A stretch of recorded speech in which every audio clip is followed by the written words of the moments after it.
Assalamualaikum warahmatullahi wabarakatuh.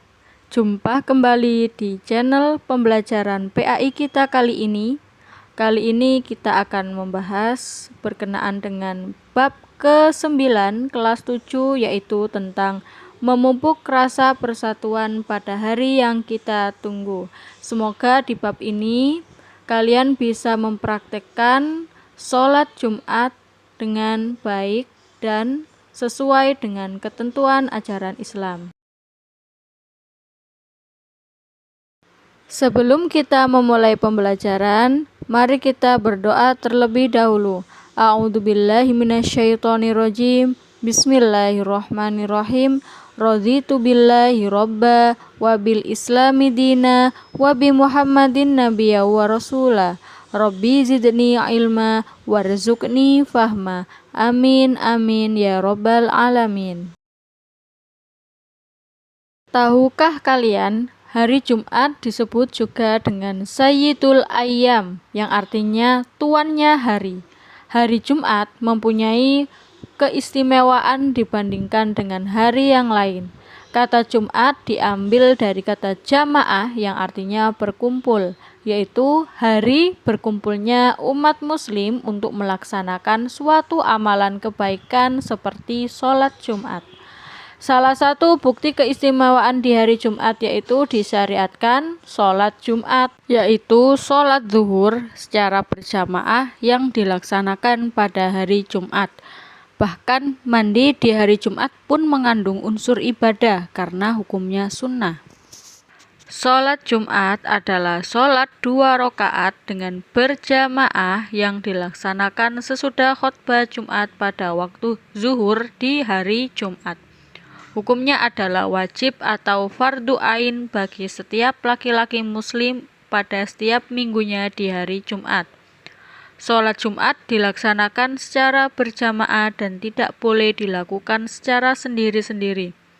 Oleh karena itu, agar sholat Jumat dapat dilaksanakan sesuai dengan aturan-aturan yang berlaku, maka kalian harus mengetahui beberapa ketentuannya.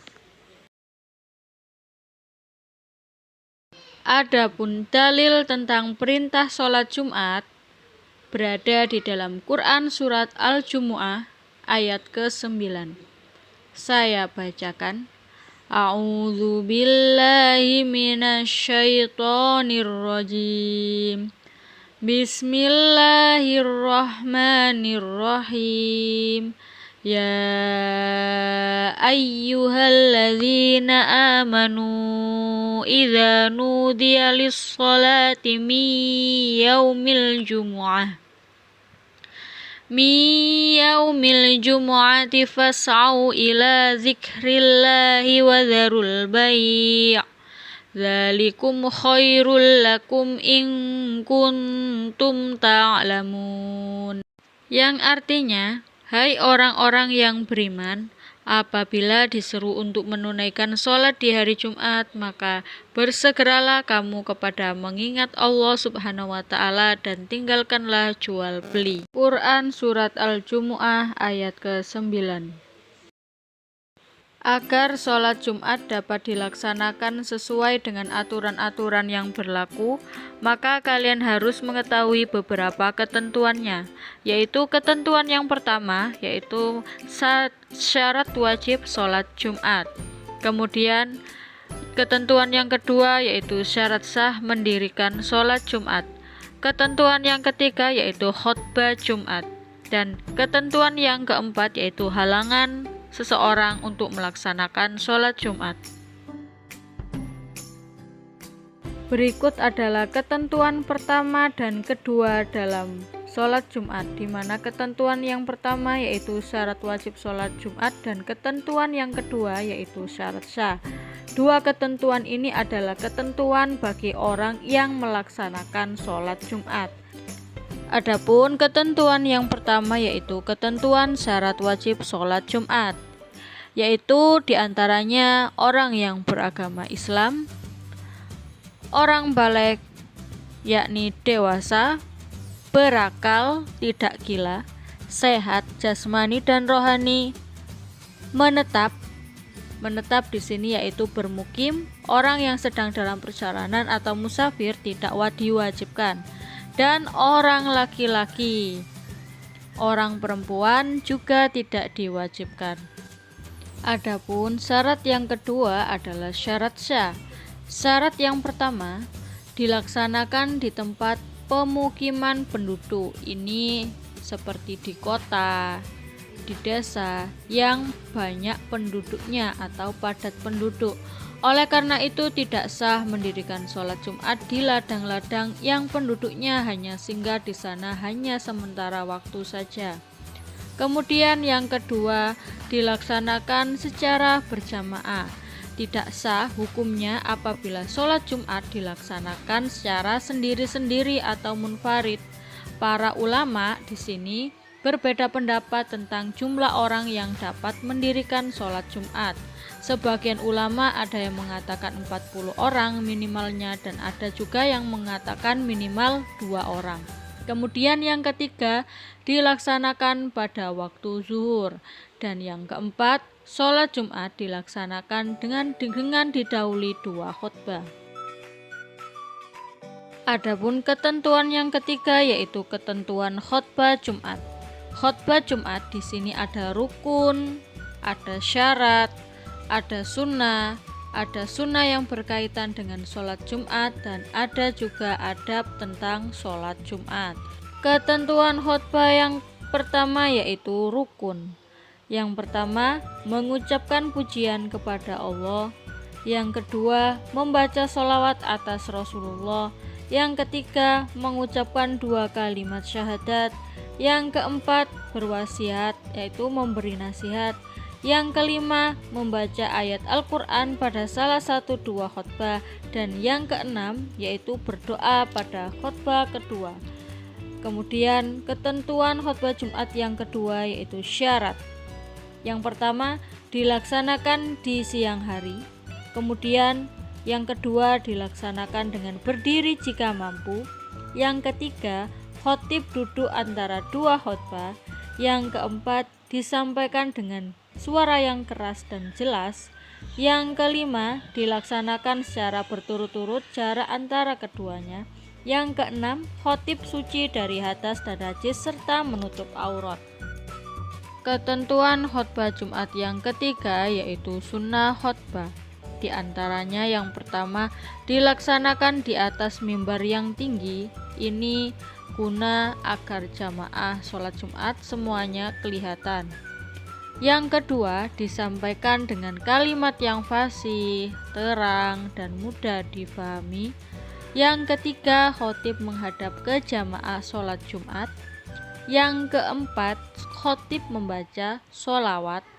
Yang kelima, khotib menertibkan 3 rukun, di antaranya pujian, sholawat, dan wasiat. Yang keenam, jamaah sholat diam, tenang, dan memperhatikan khotbah. Yang ketujuh, khotib hendaklah memberi salam. Yang kedelapan, khotib hendaklah duduk di atas kursi mimbar sesudah memberi salam dan mendengarkan azan. Ketentuan yang keempat dalam khutbah Jumat yaitu sunnah sholat Jumat. Ini dilakukan sebelum pergi sholat Jumat. Yang pertama yaitu mandi. Kemudian yang kedua, memakai pakaian yang bagus dan disunahkan berwarna putih. Yang ketiga, memakai wangi-wangian. Yang keempat, memotong kuku, mencukur kumis, dan menyisir rambut. Yang kelima, menyegerakan untuk pergi ke masjid. Yang keenam, yaitu melaksanakan sholat tahiyatul masjid. Yang ketujuh, membaca Al-Quran atau berzikir sebelum khutbah. Kemudian yang kedelapan yaitu dengan memperbanyak doa dan sholawat kepada Nabi. Ketentuan yang kelima dalam khutbah Jumat yaitu adab sholat. Di antaranya yang pertama yaitu meluruskan shaf, yaitu barisan sholat. Shaf di depan yang masih kosong segera diisi, karena salah satu kesempurnaan sholat berjamaah adalah shaf yang lurus dan rapat. Yang kedua yaitu ketika khatib sedang berkhutbah, maka kita tidak boleh berbicara satu kata pun. Berkata-kata saat khutbah berlangsung menjadikan sholat Jumat menjadi sia-sia.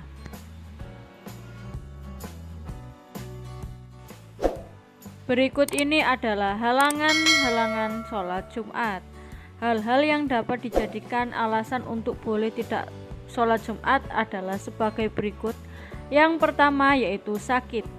Orang yang sakit diperbolehkan tidak melaksanakan sholat Jumat, tetapi harus tetap melaksanakan yang namanya sholat duhur. Kemudian alasan yang kedua yaitu karena hujan lebat, angin kencang, dan bencana alam yang menyulitkan seseorang untuk melaksanakan pergi sholat Jumat.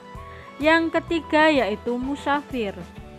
Musafir yaitu seseorang yang sedang melaksanakan perjalanan jauh.